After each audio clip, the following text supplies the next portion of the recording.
I'm Anna Kendrick, and I played Darby Carter.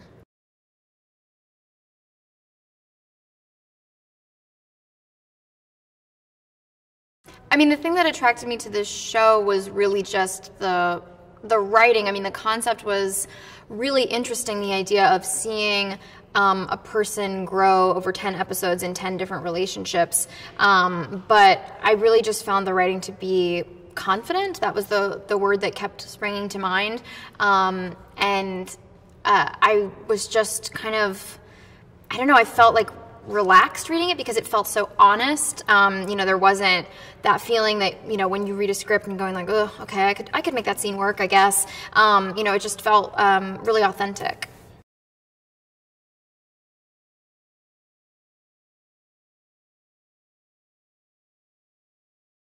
My first couple of meetings with Sam, it was funny because I was like, I'm just going to unload on you. So he was very gracious about that, because I, you know, I wanted to be able to put some of my personal experiences in the show, just in terms of the way that they changed me and the lessons that I learned. You know, not necessarily super specific, although just for fun, there are some super specific things that have happened to me that are in the show. But he was a really great collaborator, and I was so grateful that he let me just unload on him like he was my therapist. And there was a version of the Bible of the show that's, you know, just talking about what each episode is going to be in kind of a paragraph, where there was one iteration in the beginning that I was like, this is maybe too close to real life and I'm going to get some angry texts. And then things kind of ended up getting taken apart and, you know, placed in other episodes and kind of remixed. So I kind of have plausible deniability in all areas, which is key.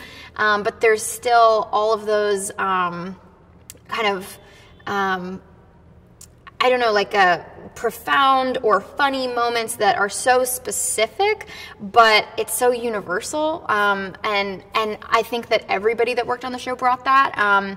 You know, Sam brought a ton of really personal experience to it. Bridget brought a ton of really personal experience to it.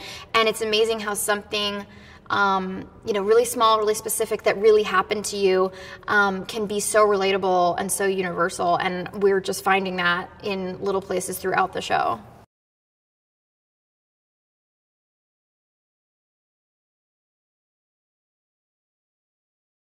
The concept of 10 relationships, because it's 10 episodes, was interesting, but you know, you also don't want an audience to feel like, oh, they understand the formula, so they can kind of predict how each episode is going to go.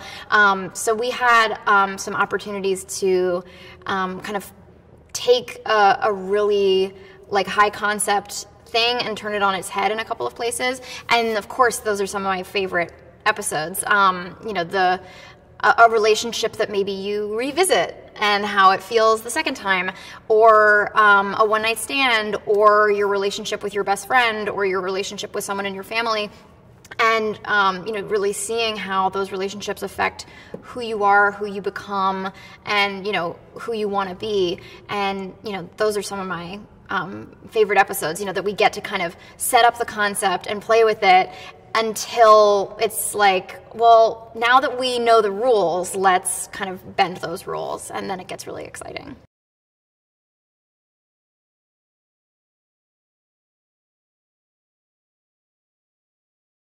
We first meet Darby when she's out of college, and I don't know, I think she's like 24 or something, and she's never had like that real love connection. You know, she's sort of dated, hooked up, and we're finding her right when she starts to really fall in love for the first time. And it's such a beautiful and embarrassing time, you know, when you're young and you don't totally know who you are yet, and, you know, somebody decides that they love you back, so you're like, okay, just freeze this, everything's going to be great forever from now on.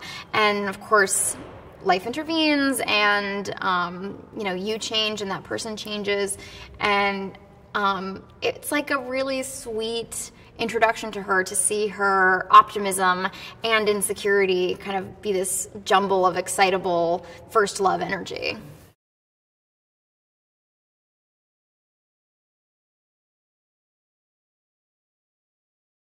Well, I mean, I think that Darby does some really classic relationship moves. You know, I know that I have definitely done the thing where you get out of one relationship and you just overcorrect. You know, you're going to do the exact opposite of what you did in the last relationship. You're going to be the opposite person. You're going to date the opposite person.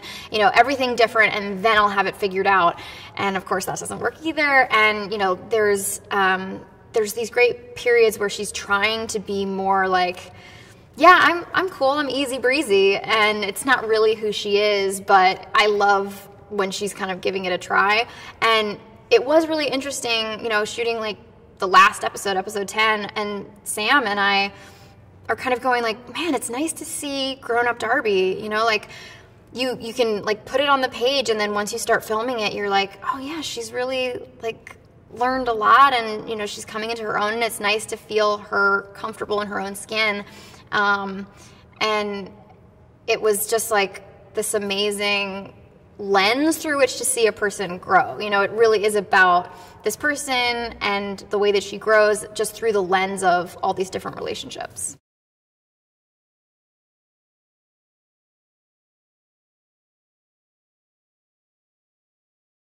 There was a point where, you know, it was the Claudia episode, the episode with Darby's mom, and, you know, just to start the episode as though it's a romantic relationship, we have her kind of seeing this guy, and it was important to me that it was somebody that, you know, felt kind of disposable to her, because after a divorce, I think, you know, she'd be protecting her heart.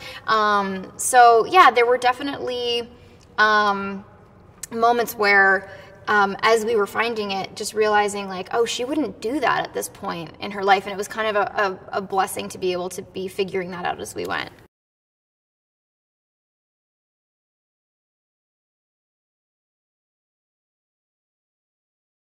Hope was so incredible.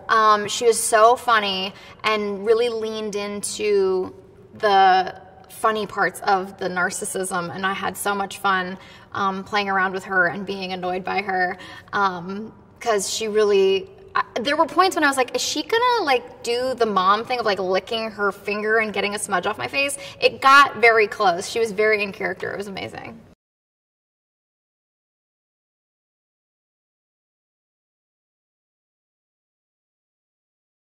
There were so many that I was looking forward to, and it's always the one that kind of takes you by surprise that you have really fun memories of. So Darby's first one-night stand I thought was so fun, and you know, seeing how she reacts to somebody who gets really clingy and really needy after one night was fun, because she kind of got to have that confusing feeling of, I guess I feel powerful, but also I feel terrible about this.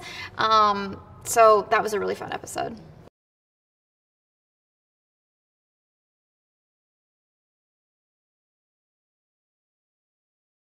Well, that's the thing. I mean, that became kind of the running joke, you know, even for the crew, when we were kind of like, oh, what kind of person does Darby end up with? Does she end up with somebody from this season, you know, that we've already met? And people just kept being like, I think Danny Two Phones. Danny Two Phones, love of her life. Because that was just such a fun, surprising character.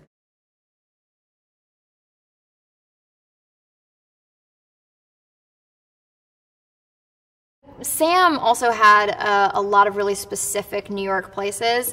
You know, I haven't lived in New York for many, many years, but Sam, you know, managed to get into all these iconic places. So I felt a little bit like I was seeing it through his eyes, because he was like, I can't believe I'm like shooting a scene in this restaurant, in this coffee shop, like this iconic like pizza place. So I would show up completely ignorant, like a jerk, and then I could basically gauge like how iconic a place was on how excited Sam was to be there.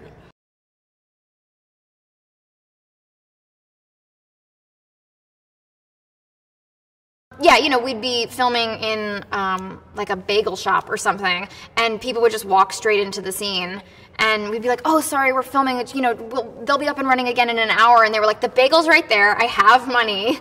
And I think there was like two guys who came in, and they were like, "No, I mean, just give." And I think the extra, like the background performer who was playing the cashier, was just like, "I think it will just be easier if I just take the money and give them the bagels."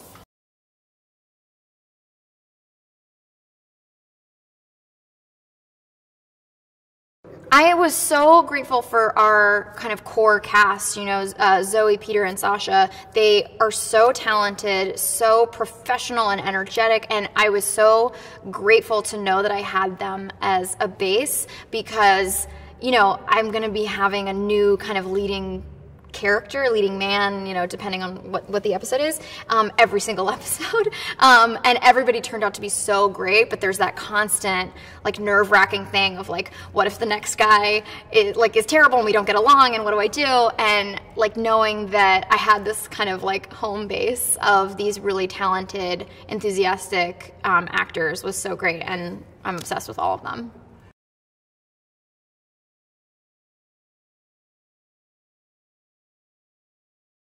Yeah, no, I was surprised at how much of the little improvs ended up in there because, of course, there are the improvs that you're kind of aware that you're doing in a scene, and then there are the ones that you try because you think they're going to call cut any second, and you're like, well, I'll just throw it in there. And a surprising amount of that is in there, which is really great because the show, you know, has such a structure, and it's, you know, really confident writing and really authentic writing, and, you know, to get these kind of off-color zingers in at the end of scenes it's, I think, a really nice compliment to the show.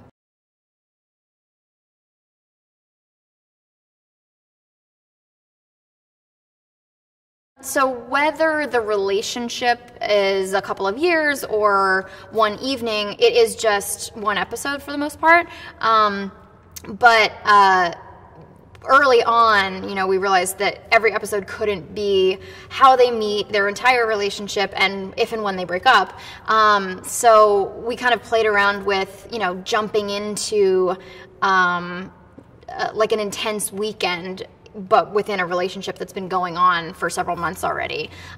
So I thought that was a really kind of interesting way to introduce a relationship, is like, yeah, they're already in the cuddling, you know, walking around with no makeup and he's in his boxer shorts phase. And, you know, we understand how relationships start. So let's get to the meat of it.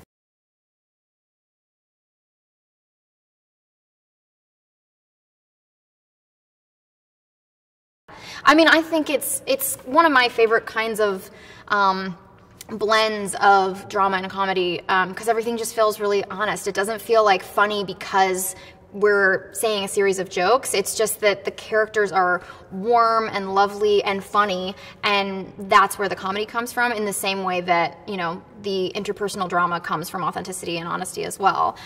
So it feels really grounded and, like, rooted in honesty. So I think that makes for the best drama and the best comedy, is just what it feels like. This is true to life and it isn't necessarily heightened.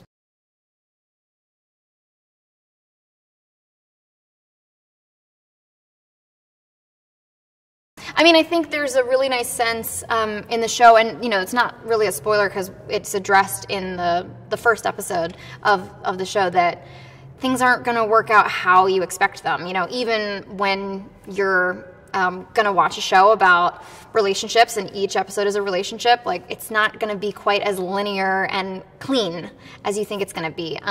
So, I mean, that's been my experience of life. You know, I think about all my closest friends, and of course that's their experience. Nothing was just, oh, I dated these 10 guys and then I found the one. You know, things are messy and complicated, and they can still be gorgeous.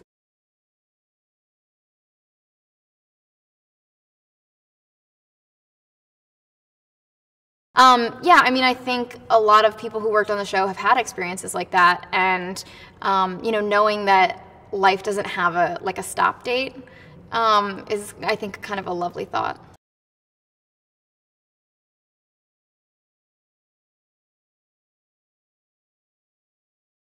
I feel like there's going to be a lot of different things that people relate to in the show, and I'm really interested to see how different people react to different episodes, because of course there are things in the show that are from my real life, but there are things in the show that are not from my real life that I feel like I relate to more than the stuff that's based on my life. So I'm really excited to see, you know, what people like and what resonates with people that I hadn't even thought of, because there's just so many perspectives in the writing of this show that I'm really interested to see how these like small specific moments resonate with different people.